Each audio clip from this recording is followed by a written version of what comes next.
What's up, YouTube? It's the homie Joshua. Welcome to the Homie Hangout. Remember, homie is an acronym standing for helping others move in excellence. And as you can tell by the thumbnail, today we're going to talk about the end to hostilities. So, as a lot of you guys know, in 2006 in the Pelican Bay Shoe, they moved what they consider to be the most active prison gang members to the short corridor. D corridor has less pods than C, and so they moved them all over there. And that allowed actually for greater communication between groups. Now, I paroled from the SHU in 2005, so I was not moved to the short corridor, nor was I part of those conversations. However, the foundation for some of those talks had been starting years prior, right? Groups were in touch with each other. Folks were able to move around a little bit and communicate. There were some lawsuits and whatnot. So, 2012, right? There were some hunger strikes. 2011 had a couple, and then 2012, Asker and company filed their lawsuit, and also the end of hostilities comes out, right, effective in, I believe, October of 2012. So the gist of the end of hostilities is the main groups, right? So whites, blacks, northerners, and southerners agreed to not allow racial and geographic issues to get blown out of proportion and result in large-scale violence between the two. So any conflicts that arise between these various racial and geographic groups is to try to be resolved with the greatest level of intent and seriousness, right, behind kind of negotiating a way through that conflict that does not involve large-scale violence. And for the most part, it's been very successful, right, since then. This was couched within, obviously, a greater movement to get those who had been in the SHU program for a long time, for reasons none of them being validated as prison gang members, back out to the main line. Now, the end of hostilities specifically excludes SNY groups, SNY gangs. It refers to them as infiltrators, debriefers, and a bunch of other derogatory terms, and actually warns that CDC is going to use these SNY groups to infiltrate and sabotage any efforts at nonviolence and peaceful resolution between these otherwise competing yet righteous, in the sense of how they do their time, groups. And I would say by extension, the Bulldogs are excluded from that because they're a political enemy both of North and South. And so, and they weren't at the table, right? To the best of my knowledge, nobody asked them to come to the table. And if they had come to the table, I would be surprised if they had participated, considering their independence is kind of all the wind that's in their sails as a group. And so if they come together and link up with other groups and agree to this end of hostilities, then that kind of takes away a lot of their meaning and purpose and identity as a group and as an organization.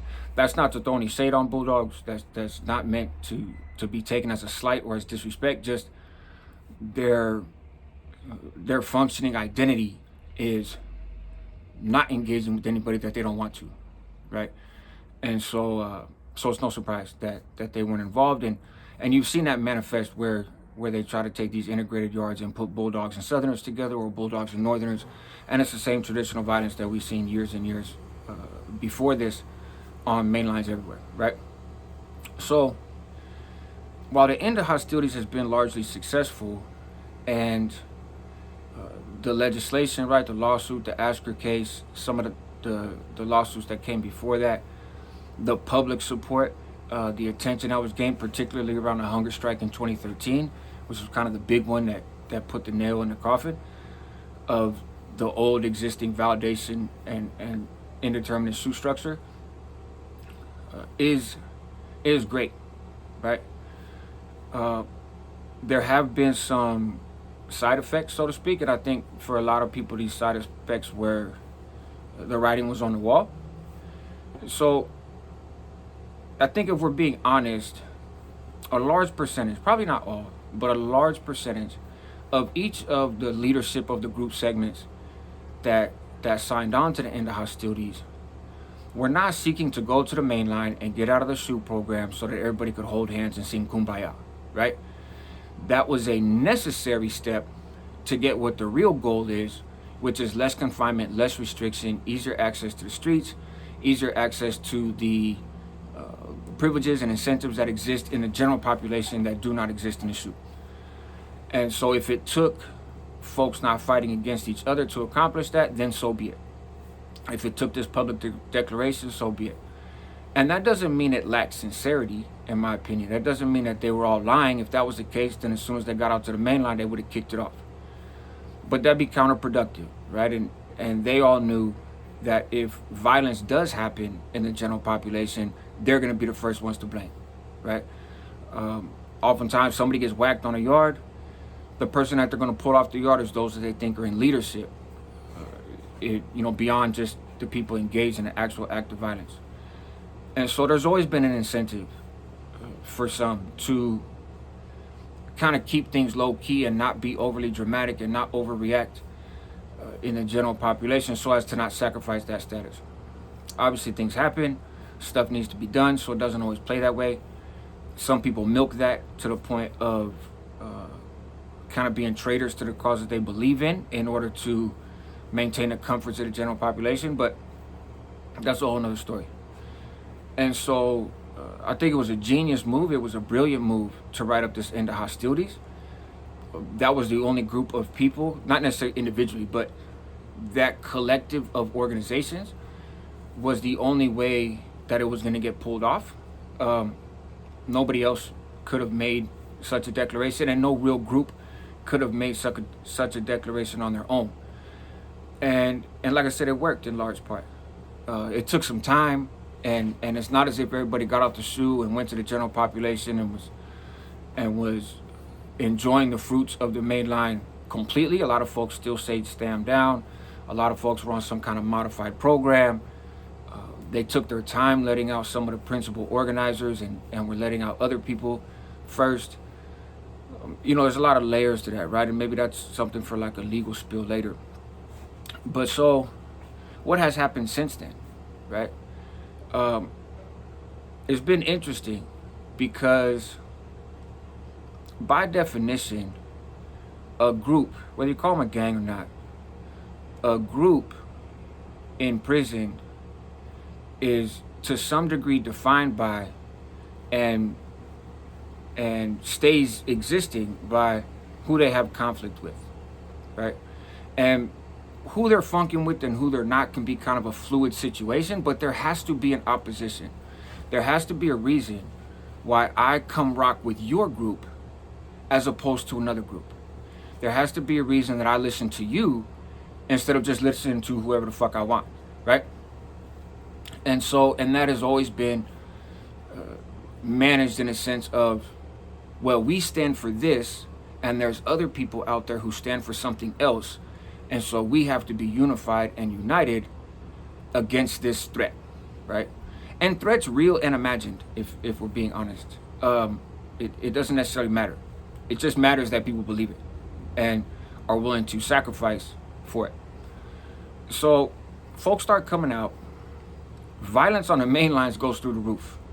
Not because groups are fighting with each other, but because of internal fighting. And I think a lot of things have to do with that. One is a lot of people in the general population never met these figures before, right? These iconic, legendary figures in their movement. They've heard of them. They're aware of them. But the chances that they actually met them are pretty slim. Otherwise, they'd be in the shoe validated as well. And so I think sometimes we put our leaders on a pedestal.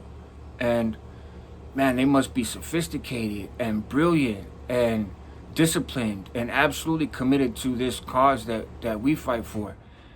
And while that is true for some, that is not true for all. And some wind up coming out and being a disappointment, right? They come to the yard, they have this elite status, and they're just playing with their elbows shooting dope, right? Or they're beefing with those within their own group, trying to compete for resources. Or they're preying on folks on the yard and using their status as a way to oppress their own people. And for those who haven't been around those groups, that could be kind of shocking. Like, man, I thought I thought you were rocking for us. And a lot of those individuals aren't rocking for the folks on the general population. Those folks are pawns in a chess game. And so that leads to some violence, right? Removals that used to be just slashings are now kills because there are people striving to be a part of that elite group. And you talk to some of these old timers that have been in the shoot 20 plus years, and the last time they were on the yard, a slashing was nothing, right? You were seeking to run something in somebody and take their wind. And so the slashing trend happened while they were gone. So they come back out and you got a big homie who's like, hey, this person needs to go, and you better get rid of them. So the stakes are higher. I've had a couple good friends of mine that were solid individuals of integrity behind the wall who have been killed in recent years, particularly in Salinas Valley. But that's another story. So that's how the end of hostilities plays out. It doesn't necessarily transfer to the streets, right? There's been a lot of, I think, effort in Southern California on reducing violence, both between Latino neighborhoods and between Latino and Black neighborhoods, and I think that's great. There's been less work up north. There's been this no red on red policy for a long time, but really people don't generally pay attention to it. A lot of these neighborhoods don't have no big homies out there anyways, and those who do, they're cocky little youngsters, and you don't start gangbanging because you want to be a part of one of these big organizations, right? You start gangbanging because that's your neighborhood and these are your homeboys and there's some existing conflict with another group. And so you rock with yours against theirs. You may not even know why, you don't really care, right? You're just a kid, you're a knucklehead, and you're going with the flow. Until you wind up getting hurt, or another group hurts one of your loved ones, or shoots up your house, or jumps you in the alleyway, and now all of a sudden it's personal. And I ain't never gonna get along with these people. Now, in prison, you can't quite act like that, but in the streets, you can. And those grudges, they remain for a long time. So the end of hostilities hasn't manifested to the streets. Personally, I don't think it's gonna hold in prison. That does not mean that I think the traditional groups are going to reignite old conflicts, right? I don't necessarily think that the mob and the mafia are gonna wind up going at each other's throats again. I would hope not, personally. I think race is going to play a factor in stuff, maybe more than geography. But here's the issue. One of the issues. CDC has been playing this game for a long time. And they're good at what they do, right? And every move they make is supposedly to cripple prison gangs, right? When really it's not. It's just to make sure that their economic stream is coming in, that COs have jobs, that they have ridiculously well-paying jobs, and that they get to continue to be a need in the eyes of the public, right? They need the public to believe that they're fucking superheroes that protect society from all its savages. And so, but they also need the public to believe that they're making proactive efforts to help people, right? Especially the poor people that get sucked into this lifestyle that have nothing to do with it, and just innocent people that go to prison, not innocent, but non-gang affiliated people that go to prison and just can't seem to function because these gangs are so torturous and oppressive. So that's not my narrative, but that tends to be theirs, right? So they speak out of both sides of their mouth, of course. It's what the government does. So think back, right? 98, they first come out with sensitive need yards, right? Just yards, not entire prisons. The first sensitive need yard prison was Mill Creek back in 2005. But 98, they come out with these sensitive need yards. And when they do that, the bar for getting on one of these essentially PC yards is a lot lower than it was before that. Because before that, from my understanding, if you wanted off a yard, you had to give up some information, you had to demonstrate how you were truly at risk, and you would wind up doing your time in ADSEC. That was the protection that you got. And so maybe an ADSEC group yard, maybe not, but you'd be in a hole somewhere. The hole's not an attractive place to do time. But now all of a sudden you can leave a yard just simply because you're scared, and you can go program in a whole nother general population yard. And the idea was this is going to take away the power of the gangs because these are their young recruits, right? Now, they didn't offer any extra incentives on SNY yards. They were just like regular yards. They had no additional programs. But you weren't in the hole. And so the population of people claiming SNY went through the roof. And they had yards, for example, in Simmons Valley and High Desert that were not completely SNY yards, but were deemed no good by the powers that be for a particular group segment. And so, and wound up flipping. And that's how a lot of these quote unquote degenerate gangs sort of built their power, right? Is like Simmons Valley, right? They had a degenerate yard. It was a Flores yard, but they would also put first termers there, and they would put new people there as their first main line because it was a general population yard. And so people unwittingly became sucked into this other ideology and then were held accountable for spending time there, where they to transfer somewhere else or come back on a violation. And, oh, man, you did your time over there, and then you're done, right? Which then competes the cycle of or fuels the cycle of people wanting to leave organizations and get out from under the thumb of organizations anyways. Whole nother story. So there's this game, right? But now the SNYs, they get deep and they form their own gangs. And by 2008, I want to say, 2018, actually, the SNY population is 1/3 of the prison population in California. It's the largest protective custody population in the country. And they're extremely violent. Why are they extremely violent? In part because they don't have the discipline that traditional prison gangs, quote unquote, instill and monitor. So it's like all the grown-ups went away, and now the kids have free reign to do whatever the hell they want, and CDC's caught off guard because they're all acting like, wild animals. And so they don't know what to do with that. And they can't contend it, they can't control it. What are you gonna do? Develop a new SSNY yard? They're stuck. And so who do they call on? In essence, they kind of call on the prison gangs, right? So, okay, to fix our problem that we created by starting these SNY yards and having such a low bar for people to go there, thinking it would cripple the gangs, which obviously it didn't. Now we're gonna bring the gangs back, right? So there's this legislation, the prison gang members come out. First they say, the end of hostilities isn't gonna last, and this is just a big gang effort, which in a sense it was, but it was a gang effort by multiple organizations. And they're all gonna kick it off when they go to the yard. Doesn't happen. They go to the yard and they don't fight. So these worst of the worst, these savages, these people that they had to keep in a SUE program because of the threat they were to the safety and security of the institution and themselves and the public, didn't come true. Now they're just out on the yard, right? And enjoying the sunshine and going on visits. So CDC kind of gets some egg on their face in that, right? What do? Okay, you guys want rehabilitation? Watch this. We have this sensitive need population that we've lost control over. We have this prison gang population that's like refusing to beef with each other and refusing to validate, so to speak, our assertions about them.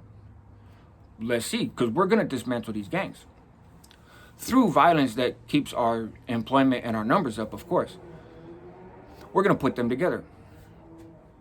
It wasn't lost on CDC that the SNYs were specifically by name excluded from the end of hostilities. So how do you make these groups fight? How do you fracture their existence? Put them with the one group of people which they said they will not fuck with. And that's dangerous for everybody, right? It's dangerous for the people on the SNY yards. It's dangerous for the people in the general population. And so it becomes a mess. And it's currently a mess. The interesting thing is people said it wouldn't happen. People said that it wouldn't last. People said that there's no way these yards are going to integrate. Then the level 1s and 2s integrate. And they say there's no way the level 3s are going to integrate. It's not going to happen. It's not going to be allowed. And I think a surprising number of people are rocking with these 50-50 yards, which is interesting. They call them 50-50 yards because they're not, right? If you are under a particular organization or you find yourself even distantly aligned with a particular organization, a traditional one, and you go to one of these yards where there's sensitive need folks and there's informants and there's all kinds of other unsavory figures, and you program there, then you now are just as good as them or just as bad as them. So I couldn't go to San Quentin, for example, and program for a year on the main line and then go to an active yard on, in Salinas Valley and expect to be embraced, right? So they're not 50-50 yards. They're yards that require folks to either get off or concede their loyalties and their identity, maybe not on paper officially, but by their actions, which is what matters even more, by staying there. And they've radically increased the advantages and the incentives and everything else that are on these yards. They say it's because society, right? Society is a mix of people, and you got to learn to get along with people that you don't like, because you have to in the real world, so all of a sudden you have to in prison. Completely sidestepping their role in the creation of these organizations, maybe not individually and specifically, but by the culture and the rules and the policies and the actions that the government has undertaken behind the wall, and their labeling process, right? It's splitting up raza into 3 different groups, right? Northern, Southerner, paisas, and that's not even including the others. Blacks aren't divided by Crip or Blood or Bay Area. Whites aren't divided by skaters or punks or Nazis, right? They may be in classification, but their bed cards all match the name of their race. The only ones who have 3 different colored bed cards are those of Mexican descent, right? And Chicanos. So they played a role in all this stuff. You know what I mean?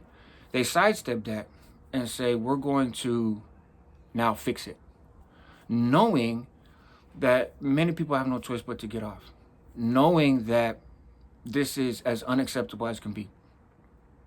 Some people are proving them right. Some people are living into CDC's agenda of acclimating, right? Getting used to living next to chomos and weirdos, right? Getting used to being celled up with somebody who is dropped out and is an informant. But a lot of people ain't gonna get used to that stuff. What happens to those people? You guys are gang members. You guys are violent. And so now they're gonna get shot back to the SU or shot back to ADSEG. So all this, I think, is gonna wind up becoming an issue of quote unquote active versus inactive. And it's interesting because the active inactive language has happened, is gained prominence in recent years, right? But it actually dates back to like 2000 when CDC made some adjustments. It was kangaroo adjustments, but made some adjustments to the validation process. That's when they first came up with this step down program. And if you had 6 years of inactivity, a validated prison gang member or associate could become a validated inactive gang member, right? You were still validated, but you were validated as inactive and kicked back out to a level 4 180 yard for at least a year. Very few people actually made it through that process. They wanted you to sign and renounce your gang and all kinds of other stuff, but very few people made it through that process. And those who did were generally people who were already out of favor with their group. So when they pulled up to a main line, their own people, took care of them anyways. But that's where the first active, inactive thing came from. And the language wasn't used often, and it's kicked up a lot more now. But now you have folks in the streets, I'm active versus I'm not active, right? It's become as common for somebody getting out of prison in particular as somebody in the neighborhood being hit up, right? Like, hey, homie, where you from, right? You active or no? And that almost seems to be the most important. And it's interesting because the same kind of took place in the SU, right? Folks that were not in good standing with their own people generally were not accepted by members of other organizations either, right? If your own folks ain't messing with you, man, we ain't messing with you, right? And even though we may not mess with each other, we still respect essentially like a convict over inmate. So there has to be some conflict. There has to be some opposition. There has to be a cause. Does anybody really think that in the California Department of Corrections, there's just going to be yards with thousands of people on it from all over the state, from all different backgrounds, all different crimes, all different sentences, and everybody's just going to coexist and mingle on the yard, play handball with who you want, play basketball with who you want, don't trip off anybody.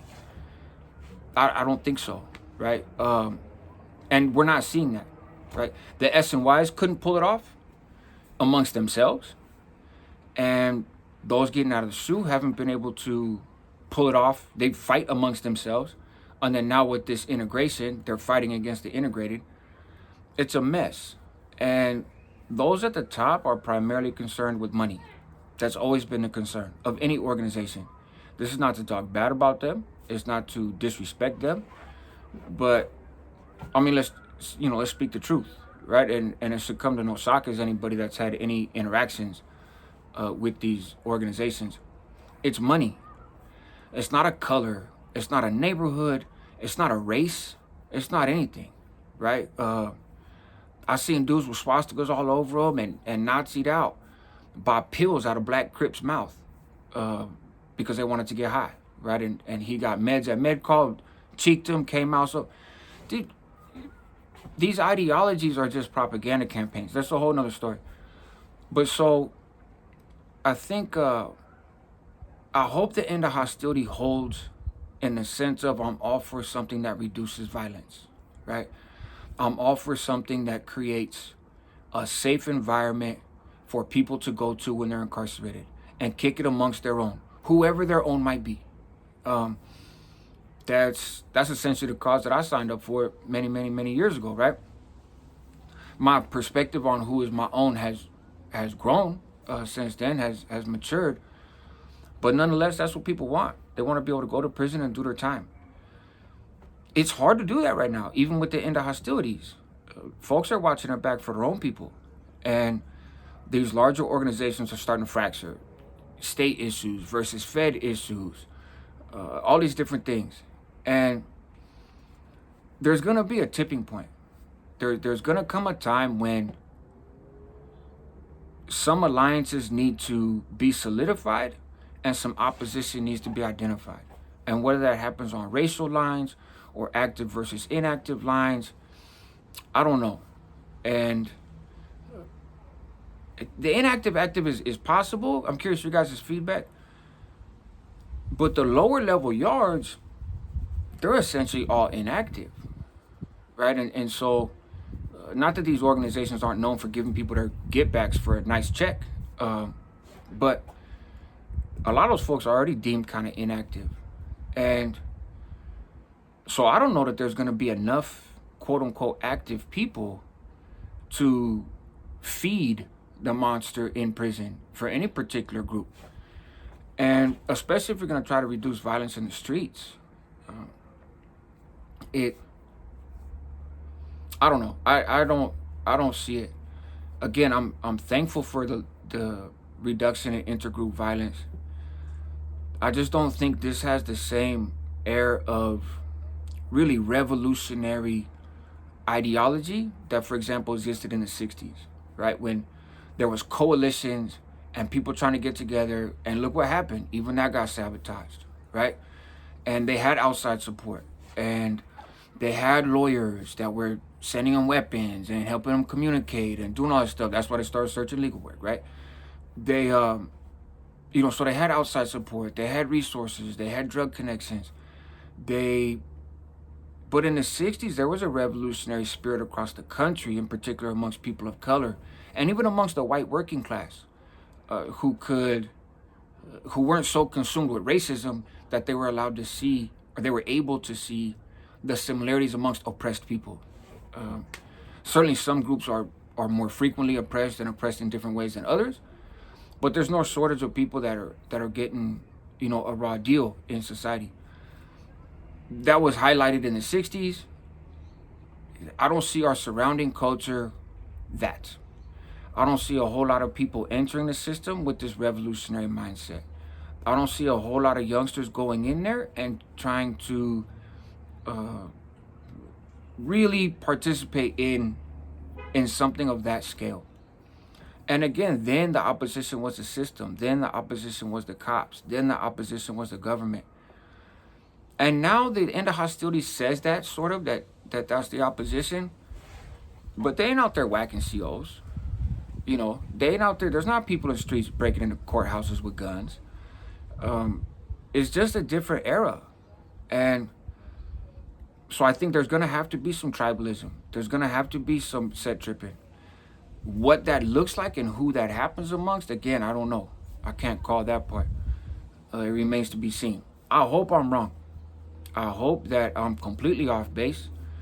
And man, that would be beautiful, right? But those are my thoughts at the time. And I think it's all, you can't not tie it all into this whole sensitive need thing and CDC and what does the prison want? The prison does not want kumbaya in the yard. The prison needs violence. It needs a threat. It needs something. Otherwise, they're going to shut down more prisons, right? And CDC refuses to do that. Odd fun fact, even though they're shutting down prisons and the prison population has dropped dramatically, not one correctional officer has lost their job because of it. See? Where's the priorities? All right, you guys, stay a homie. Help others move in excellence. And I hope you guys have a blessed day. I'll be back tomorrow.